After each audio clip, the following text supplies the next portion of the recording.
The rain-slicked alley behind the diner smelled like wet asphalt and regret when I shoved him against the brick wall. My fist cocked back, ready to unleash years of bottled fury on the face that had haunted my dreams. You think you can just waltz back into my life like nothing happened, Alex? I snarled, my voice cracking like thunder over the Pacific. His eyes, those damn ocean blue eyes, widened not in fear, but in a sorrow so deep it pierced my armor, whispering, Jamie, I never left you. I was protecting us both. That moment in the alley was the unraveling of everything I'd built since high school. A fragile empire of denial stacked on the ruins of what we once had. It was senior year at Lincoln High in Portland, Oregon, the kind of rainy autumn where the evergreens bowed under the weight of secrets, and I was just another kid trying to survive the hallways that felt like minefields. I'd come out at 16, a quiet declaration in the cafeteria that earned me cheers from a handful of allies and sneers from the rest. But Alex, he was the golden boy, president of the debate club, heir to the Hawthorne fortune, though back then I didn't know half of that. To me, he was just the boy who made my heart stutter during homeroom, the one whose laugh cut through the gloom like sunlight on the Willamette River. We met properly at the Fall Harvest Festival, under strings of fairy lights that turned the school field into a makeshift wonderland. I was manning the apple-bobbing booth for the GSA Gay Straight Alliance, our little club of misfits fighting for a sliver of visibility in a town that pretended progress but clung to its conservative roots.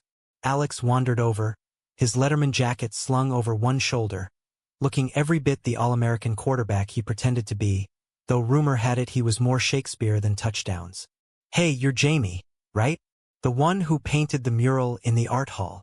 His voice was smooth, like aged whiskey, and when he dipped his head to bob for an apple, water dripping from his dark curls, I forgot how to breathe.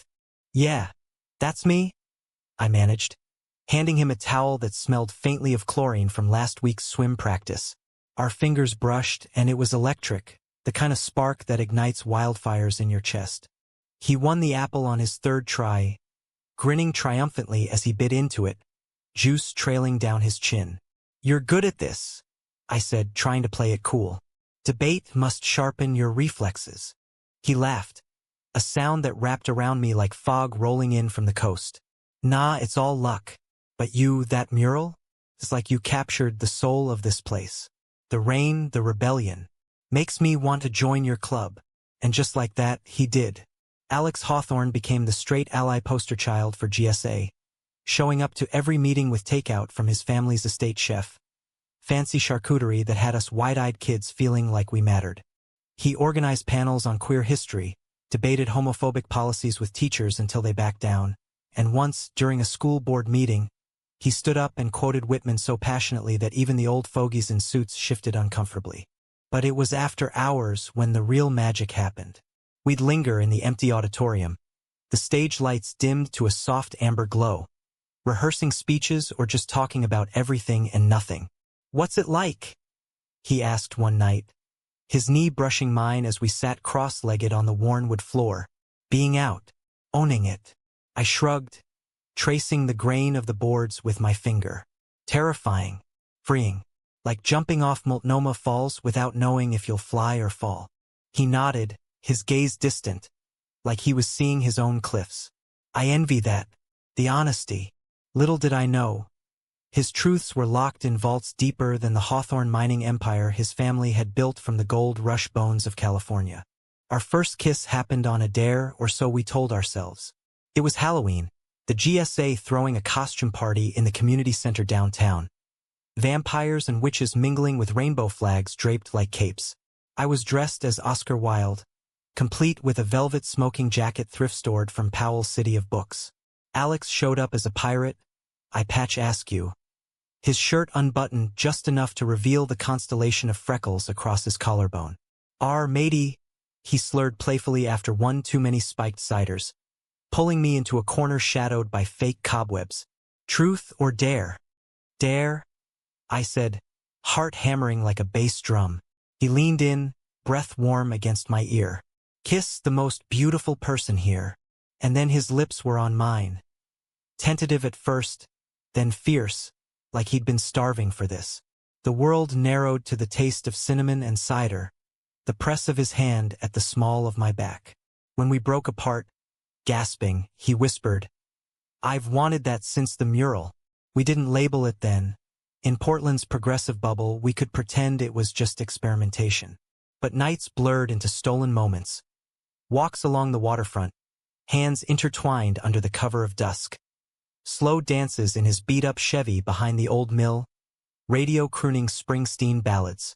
By winter, it was love, the kind that carves initials into your soul. He'd sneak me into the Hawthorne estate on the outskirts, a sprawling Tudor mansion that loomed like a fairy tale gone wrong, all ivy-choked stone and echoing halls. We'd hole up in the library, surrounded by leather-bound first editions, reading poetry aloud until our voices tangled. "How do I love thee?" he'd murmur, Elizabeth Barrett Browning's words becoming our vow. But shadows lurked even there. His father, Reginald Hawthorne, was a Titan CEO of Hawthorne Industries, the conglomerate that owned half the timber in the Northwest and whispered ties to DC lobbyists. Alex was the heir apparent, groomed for boardrooms, not boys. "He'd disown me," Alex confessed one night, tracing my jawline with trembling fingers. "The family name, the legacy. It's all he sees." I held him then, fierce as the Columbia Gorge winds. "Then we'll run. Portland to Seattle or hell, New York. Start over." He smiled, but it was brittle, like frost on the Willamette. I should have seen the cracks then.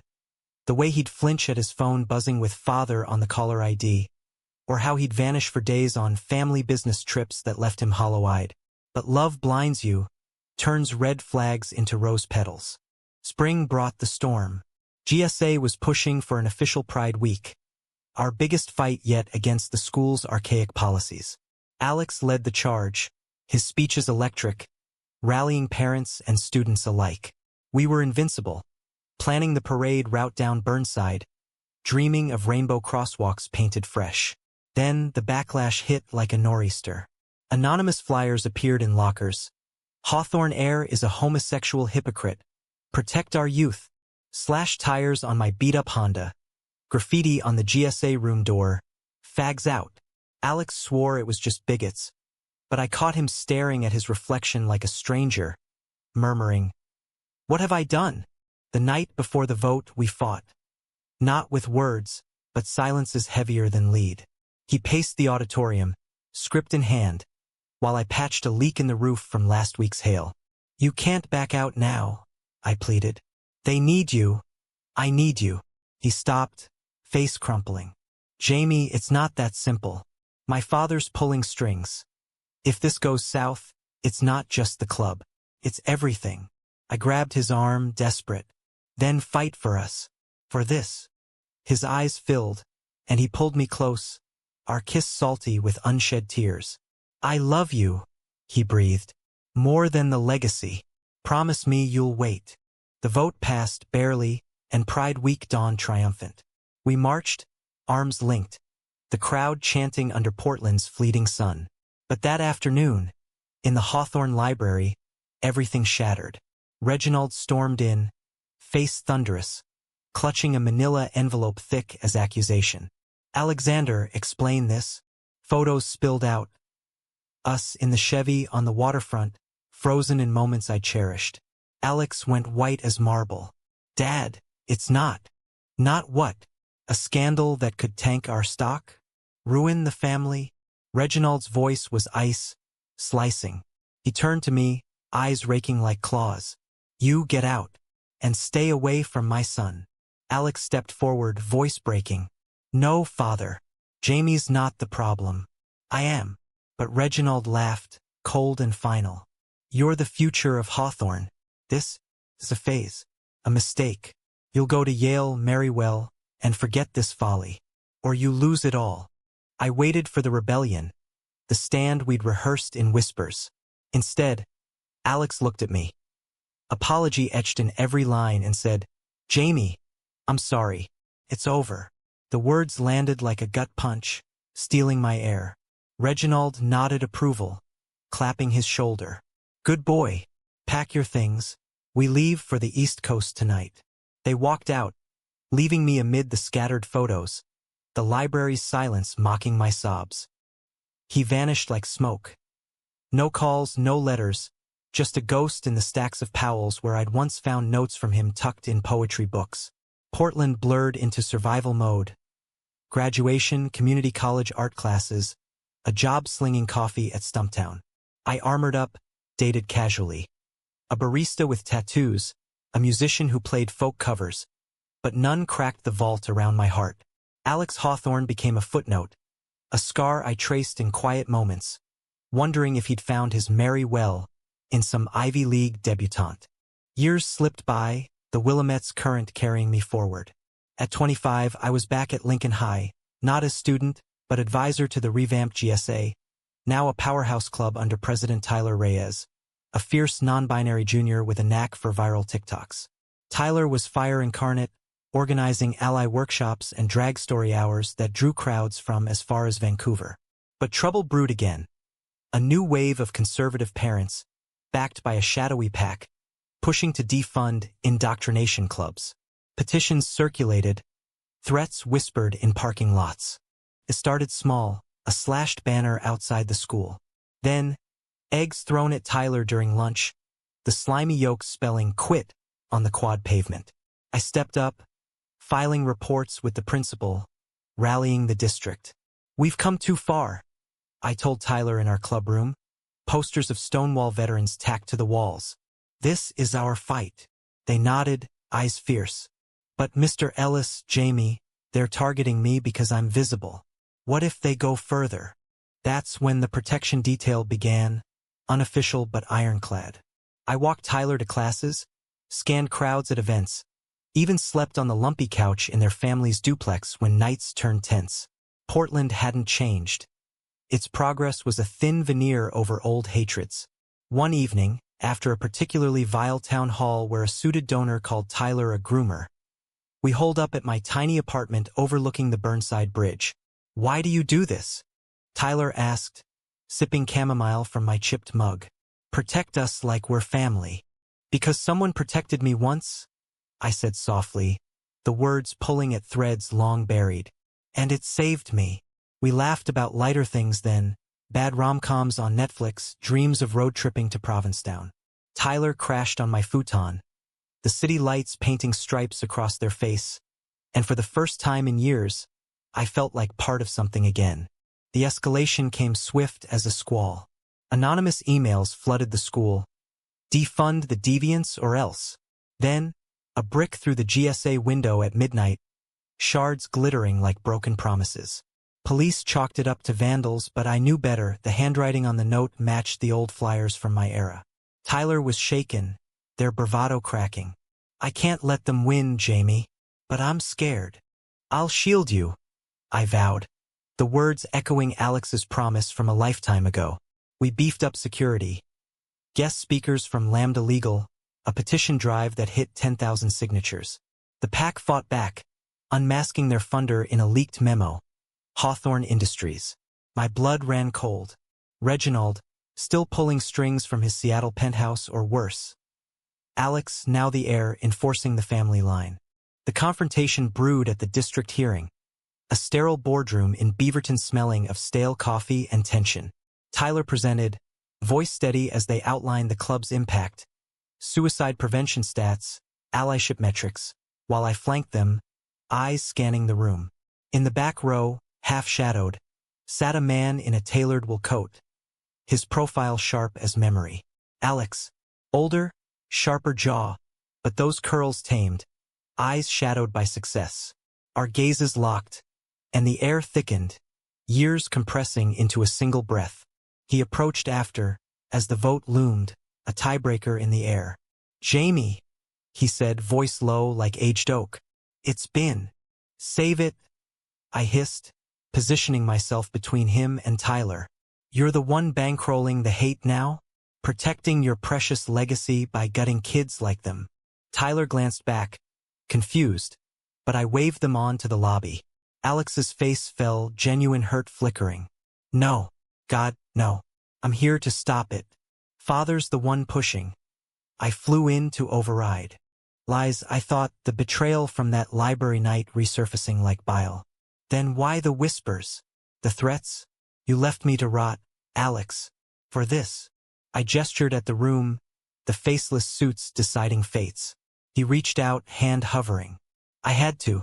He threatened you, exposure, lawsuits. I thought distance would keep you safe. His voice broke. But I never stopped loving you. The words hung, a lifeline or a noose.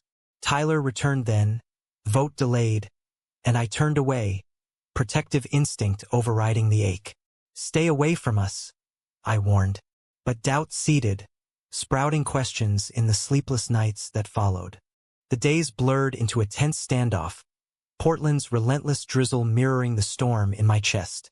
I'd catch glimpses of Alex at school events, a donor luncheon, a booster club mixer. Always on the periphery, his presence a gravitational pull I resisted with gritted teeth. Tyler thrived under the pressure, their speeches gaining national traction on Out.com, but I saw the toll. The way their hands shook pouring coffee, the nightmares that had them calling me at 3 a.m. What if we lose? They'd whisper into the phone, voice small. We won't, I'd soothe, driving over with greasy voodoo donuts. The neon signs glow a beacon in the wet night. Sitting on their fire escape, legs dangling over the alley, we'd plot countermoves.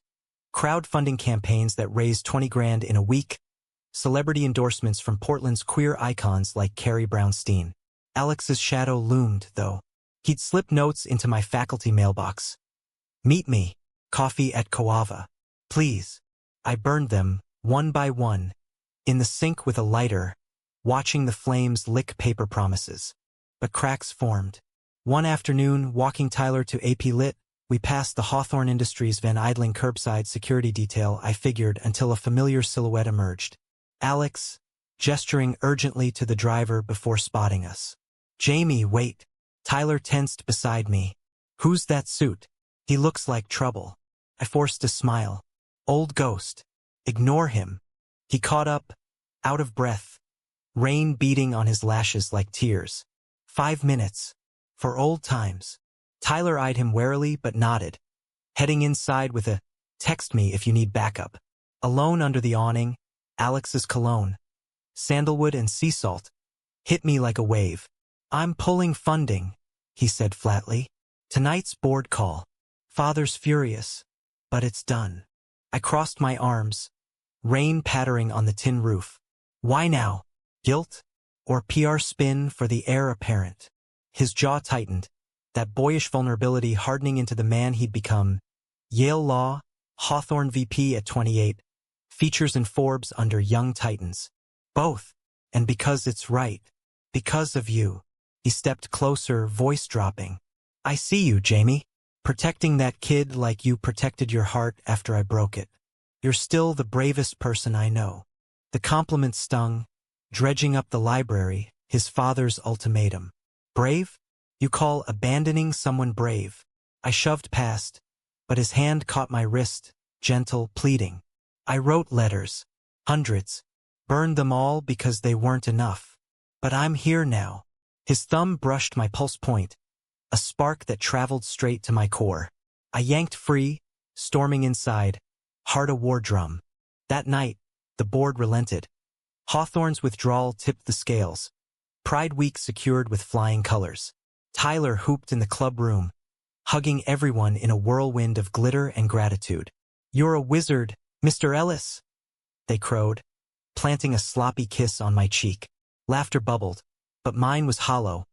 Eyes drawn to the window where Alex's town car idled across the street, headlights cutting fog like accusations. He cornered me at the victory party, a low-key affair at the Alberta Street pubs. Fairy lights strung between breweries, queer anthems thumping from speakers. Tyler was center stage, voguing with allies, while I nursed a microbrew in the shadows. Alex appeared like a specter, IPA in hand, tie loosened. Dance with me? Not a question. Really, his hand extended, palm up, echoing that Halloween dare. One song. That's all I allowed. Under the pulsing lights, bodies swaying to Chapel Roan, we moved. Awkward at first, then fluid muscle memory overriding resentment. His hand at my waist felt like homecoming, his breath syncing with mine. I missed this, he murmured, forehead to mine. Missed you. The vulnerability cracked me open, old wounds weeping. You destroyed me, Alex. How do I trust this? You don't have to. Just let me prove it. The song ended, but we lingered, the crowd a blur. Then Tyler tapped my shoulder, eyes wide. Jamie, cops outside. Some donors complaining about public indecency. Panic surged, the old playbook. Alex straightened, all business. I'll handle it. He vanished into the fray, emerging minutes later with the officers laughing. A check waved like a white flag. Donation to the precinct's youth program, he explained later, sheepish. Bought us peace. Tyler gaped. Who is this guy? I sighed, the truth bubbling up. My first love, and biggest regret. We talked then, the three of us. Over late-night falafel, Alex spinning tales of East Coast winters that sounded like exile. Tyler grilled him. So, billionaire boy, what's the endgame? Sweep in, play hero, snag the advisor. Alex flushed, genuine. No games, just redemption. By night's end, Tyler dubbed him honorary club bro. But I wasn't sold. Not yet. The betrayal came subtle, insidious. Whispers in the faculty lounge. Hawthorne's playing both sides. Funds the club to look woke, but lobbies against trans rights in Salem. An article in the Oregonian, buried on page 12. Hawthorne Industries backing anti-LGBTQ bills. My stomach nodded. Was it all a ploy? Alex's notes resumed. It's not me. Fighting from inside. But doubt festered, poisoning stolen glances at assemblies. Climax built like thunderheads over the Cascades. Tyler's big push. A statewide summit on queer youth safety, hosted at Lincoln High. Invites went to legislators, activists, even national orgs. Hawthorne was listed as platinum sponsor. Alex's doing, he'd claimed. Prep consumed us. Banners sewn by hand, keynotes polished till they shone. I barely slept, crashing in the club room on sleeping bags scented with marker, ink, and hope. The night before, Alex showed at my door. Unannounced, bottle of Willamette Valley Pinot in hand. Truce dinner. He looked wrecked, tie askew, stubble shadowing his jaw. Against better judgment, I let him in. My apartment was an artist's chaos. Canvases leaning like dominoes, the mural from high school half repainted on one wall. Portland skyline, rainbows woven into the bridges. We cooked pasta with basil from my fire escape pots, the domesticity a bomb and a blade. Over wine, walls crumbled. Yale was hell, he confessed, fork midway. Therapy sessions disguised as leadership training. Dates with heiresses who saw dollar signs. I came out to my therapist. She leaked it to father. His laugh was bitter. Cost me an internship, but gained a spine. I leaned in, the pull magnetic. Why come back? Portland's small potatoes for a Hawthorne. Because you're here. Simple, shattering. Our hands met across the table, fingers lacing like puzzle pieces. The kiss ignited slow, exploratory, reverent, tasting of Merlot and memory. We didn't rush. It was reconnection, bodies mapping familiar terrains with new scars. Afterward, tangled in sheets that smelled of turpentine, he traced my tattoos. A rainbow and veil from my blacksmith phase. I never stopped. Even in the boardrooms, it was your face I saw.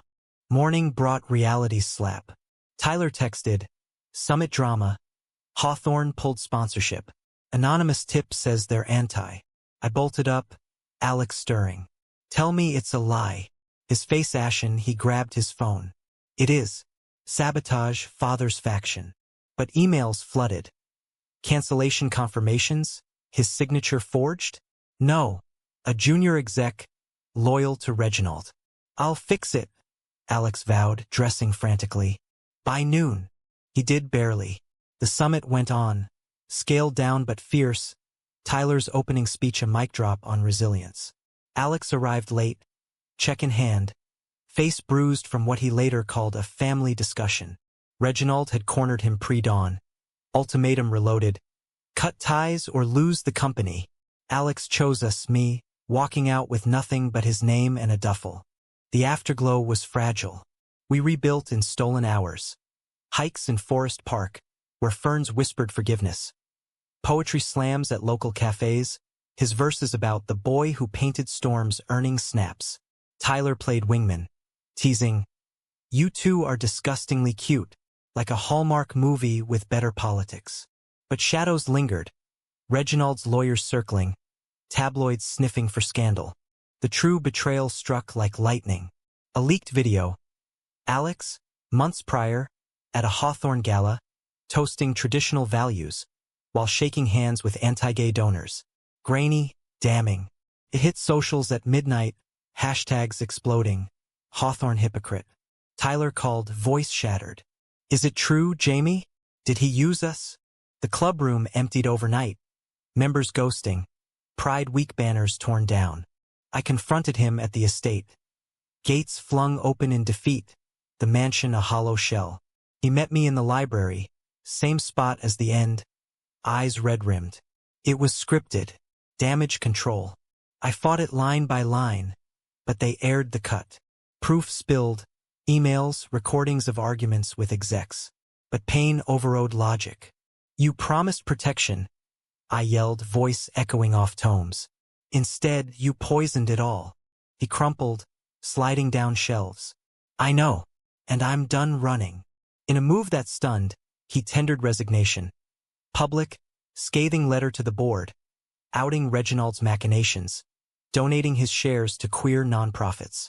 The press frenzy was biblical. Heir comes out, cuts ties. Fallout was chaos. Tyler forgave first. Redemption arcs are my jam. Pulling Alex into club brainstorming.